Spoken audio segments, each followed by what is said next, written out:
la vocation primaire des laboratoires, c'est faire la recherche. Donc le LMI, en tant que laboratoire international du fait de la France et le Mali, la France à travers l'IRD, le Mali à travers les 3 tutelles, les 3 universités que j'ai mentionnées ici, on fait la recherche.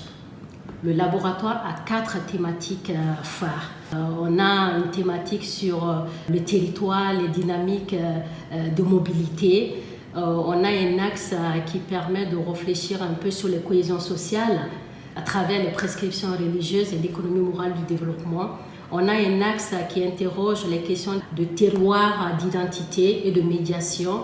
Et on a le dernier axe qui réfléchit sur les questions de conflit.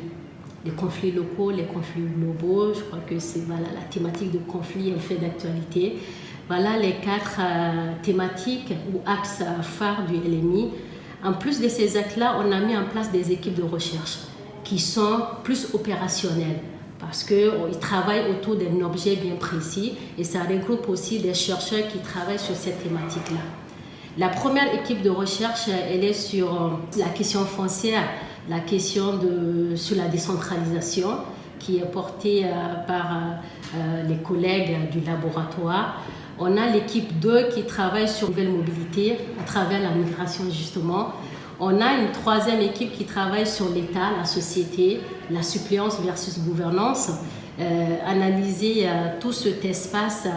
En fait, la notion de la gouvernance, c'est une notion qu'on essaie de développer ici au sein du laboratoire. La suppléance, c'est tout ce champ délaissé par l'État et délaissé par le secteur économique où la société reprend un peu, c'est suppléé à l'État à travers les activités d'utilité publique. Voilà un peu cette réflexion qui émerge au sein de ce laboratoire-là. Et enfin, l'équipe 4, c'est sur la question de culture, de médiation, de connexion et de déconnexion. Voilà un peu les 4 parties des axes programmatiques. Comme on l'a dit, on a mis en place des équipes. Et à côté de cette organisation en termes de recherche proprement dite, en plus de nos activités, le laboratoire accueille des programmes de recherche. Je prendrai ici l'exemple du programme qu'on vient d'achever, qui est le programme NIMIC. C'est un programme qui est financé par la coopération suédoise qui avait comme objectif d'étudier la migration dans la région de Caille. Le LMI a mobilisé justement ces chercheurs qui travaillent sur la migration pour réfléchir justement à travers 3 axes qui a été mis en place dans le cadre de ce projet-là. Le premier axe a été porté par les économistes pour essayer d'analyser l'économie de cette migration dans la région de Caille. Le second axe était porté par les sociologues, justement pour comprendre la sociologie de cette migration, le profil des migrants, les routes empruntées par les migrants et pourquoi ce désir de partir. Ça, c'est vraiment les collègues sociologues du LMI qui ont porté cette réflexion-là. Et enfin, le dernier axe, c'était sur les questions de territoire, justement essayer de comprendre à travers l'aspect territorial comment ça se conçoit cette migration et quel était l'intérêt territorial ou l'intérêt territorialisé de cette migration. Un des résultats phares justement de cette recherche-là, c'était de mettre en exergue l'immigration dans la région de Caille, qui a permis justement à la coopération suédoise d'informer et de renseigner ses politiques publiques par rapport à ce travail. Les sciences sociales, comme vous l'avez dit en termes de visibilité, on a quand même ce rôle à jouer dans l'analyse et la compréhension des problématiques d'ordre social. Notamment, je prends l'exemple sur la crise. Depuis 2012, on est dans la crise. Et je me dis, en mobilisant les sciences sociales, en octroyant des financements aux sciences sociales, ça permet justement d'aller en profondeur de cette crise et d'analyser les causes profondes de cette conflictualité et de ce conflit au Mali. Donc les sciences sociales aussi ont ce rôle-là. Justement, on le dit souvent, les sciences sociales se posent la question du pourquoi. Pourquoi telle chose se passe, pourquoi on a du mal à trouver une stratégie d'adaptation des mécanismes pour mettre en place des choses. Tout le contraire des sciences exactes ou des sciences physiques, eux, ils se posent la question du comment. Donc entre le comment et le pourquoi, vous voyez que c'est vraiment, il faut accompagner le pourquoi pour comprendre réellement les idées reçues sur les problématiques du moment. Donc en termes de résultats, on a énormément de production scientifique qui est derrière. Voilà, on a des articles publiés dans les revues internationales, on a des ouvrages qu'on a publiés, on a beaucoup de collègues qui ont fait des communications dans les manifestations scientifiques nationales et internationales. Les sciences sociales produisent du savoir. La production de ce savoir-là permet justement aux décideurs de prendre connaissance de ce savoir-là ou des résultats des travaux des chercheurs pour la mise en place des politiques publiques de ces décideurs. C'est un des rôles phares des sciences sociales. Et en plus de ça, en termes d'impact direct, comme je l'ai dit, c'est mobiliser justement les décideurs pour qu'on ait dans cet impact direct avec la population. Une des volontés du LMI Macoter, c'est de créer un outil plus adapté justement pour pouvoir faire le pont entre les universitaires et le monde, que ce soit le monde du développement, que ce soit le monde des ONG, que ce soit surtout les décideurs.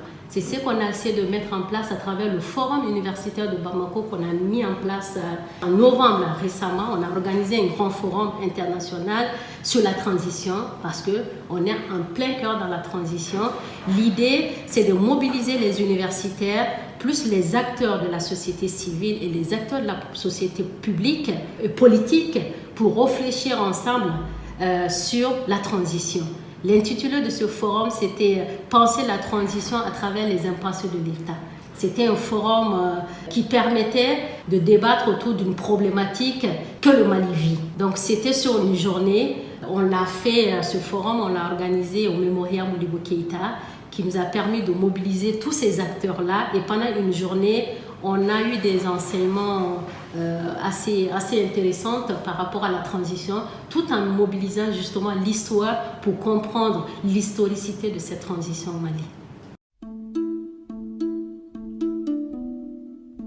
L'IRD nous finance annuellement pour mener nos activités de recherche qui nous a permis jusqu'à aujourd'hui de financer les missions de terrain, de faire cette production que je vous ai parlé auparavant. En plus du financement de l'IRD, les universités maliennes abondent à travers les bourses de master.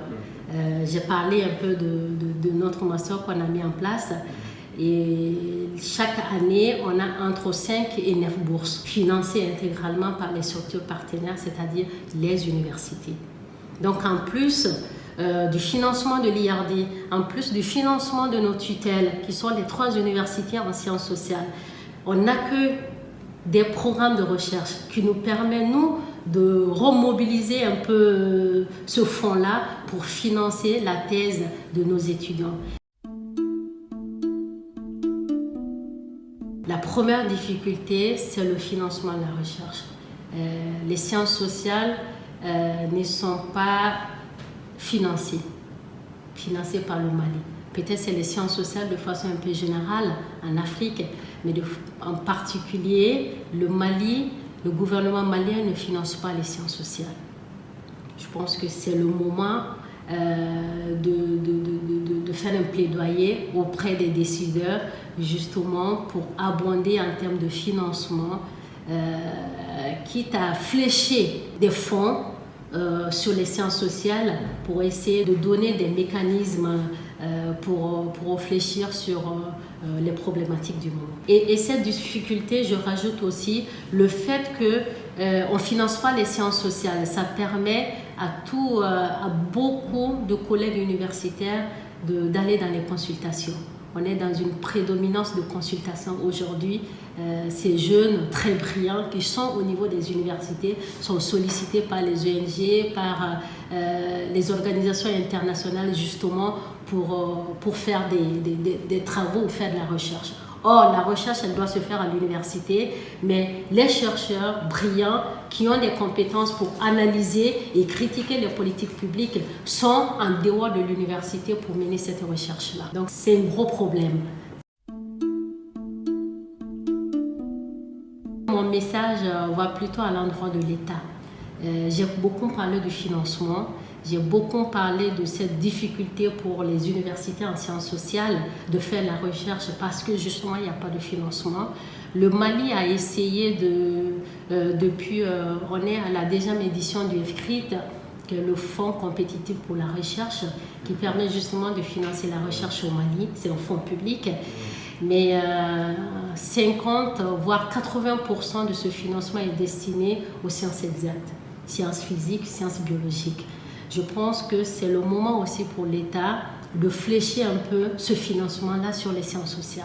Donc je plaide pour que l'État nous entende enfin, pour qu'il commandite des études, que les sciences sociales, à travers justement le LMI Makoter, parce que c'est un laboratoire franco-malien, mais qui est basé à Bamako, qui regroupe les 3 universités en sciences sociales. Je pense que le LMI a les capacités de porter des gros programmes de recherche ici au Mali, qui permet justement aux 3 universités de se retrouver dans cette recherche-là, parce qu'elle permet de mobiliser justement les chercheurs seniors et juniors dans la compréhension de la problématique qui sera commanditée depuis la présidence, on va dire.